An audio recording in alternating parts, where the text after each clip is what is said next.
Ini Tio dan ini Zia.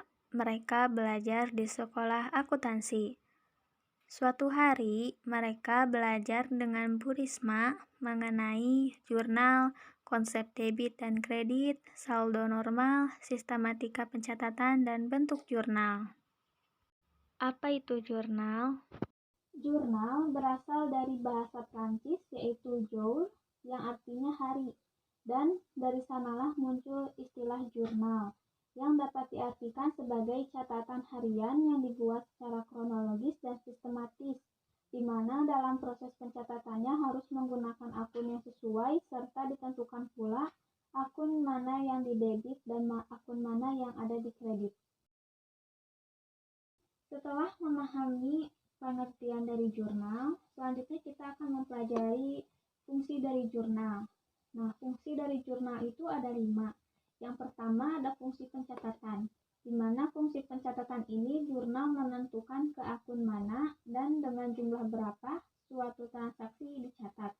Yang kedua, fungsi historis, yang dimana jurnal dicatat dengan mendahulukan transaksi yang lebih dulu dilakukan dengan urutan waktu terjadinya transaksi tersebut.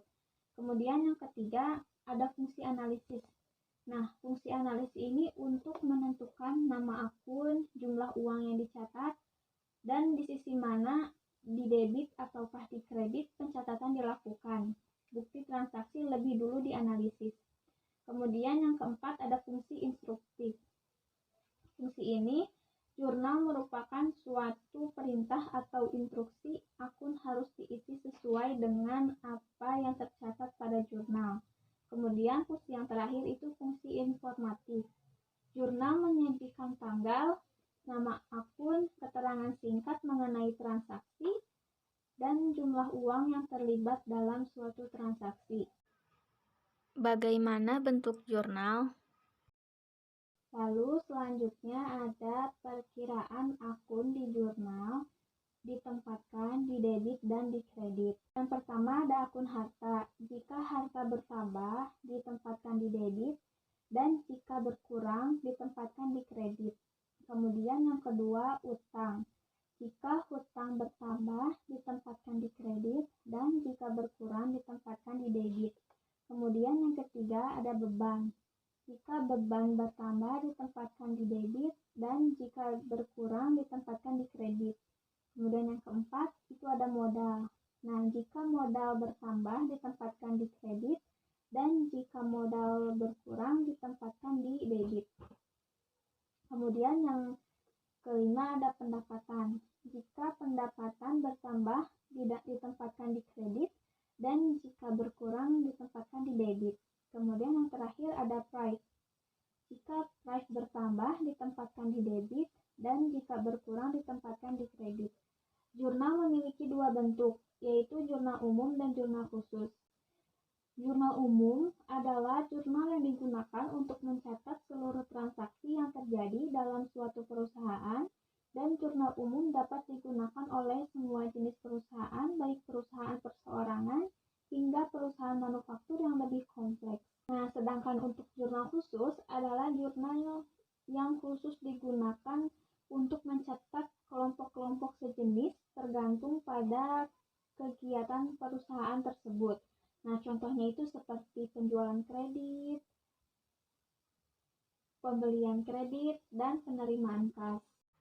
Contoh bentuk jurnal. Berikut merupakan contoh dari bentuk jurnal. Pertama-tama, membuat judul yang meliputi nama perusahaan, nama jurnal, dan periode pembukuan. Lalu, membuat tabel dengan 5 kolom. Kemudian pada kolom pertama diisi tanggal untuk mencatat waktu terjadinya transaksi, bagian kiri untuk mencatat tahun dan bulan, sedangkan bagian kanan digunakan untuk mencatat tanggal. Kemudian pada kolom kedua diisi dengan keterangan yang mencatat nama akun yang didebit dan dikredit, serta keterangan singkat dari transaksi yang terjadi. Kemudian pada kolom ketiga, untuk mencatat nomor akun apabila jurnal telah diposting ke dalam buku besar. Kemudian untuk kolom yang keempat diisi dengan debit untuk mencatat jumlah yang didebitkan dari akun yang telah dicatat. Kemudian kolom yang terakhir diisi dengan kredit untuk mencatat jumlah yang harus dikreditkan dari akun yang telah dicatat pada kolom. Masih belum mengerti? Ayo lihat contoh ini. Di sini terdapat contoh soal untuk jurnal umum periode November tahun 2013. Pertama-tama, kita membuat terlebih dahulu judul yang berisikan nama perusahaan, nama jurnal, serta periode bulan dan tahun.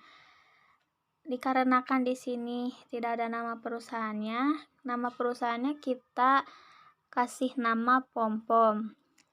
Untuk nama jurnalnya, dikarenakan di sini diperintahkan untuk membuat jurnal umum, kita tulis jurnal umum. Kemudian periode November tahun 2013. Setelah itu, membuat tabel dengan kolom tanggal, nama akun, ref, debit, dan kredit. Setelah membuat tabel, kita analisa soal-soal yang ada. Pada tanggal 1, kas bertambah dan modal bertambah. Kas bertambah di debit sebesar 1 juta dan modal bertambah di kredit sebesar 1 juta. Kemudian tanggal 9, kas bertambah dan pendapatan bertambah. Kas bertambah di debit sebesar 500.000 dan pendapatan bertambah di kredit sebesar 500.000. Kemudian pada tanggal 20, beban gaji bertambah dan kas berkurang. Beban gaji bertambah di debit sebesar 800.000, kas berkurang di kredit sebesar 800.000.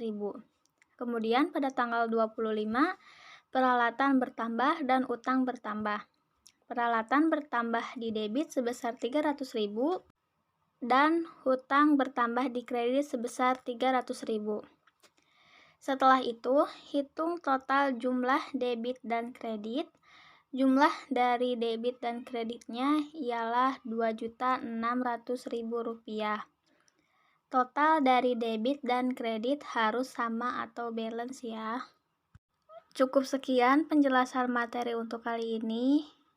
Mohon maaf bila ada kesalahan. Wassalamualaikum warahmatullahi wabarakatuh.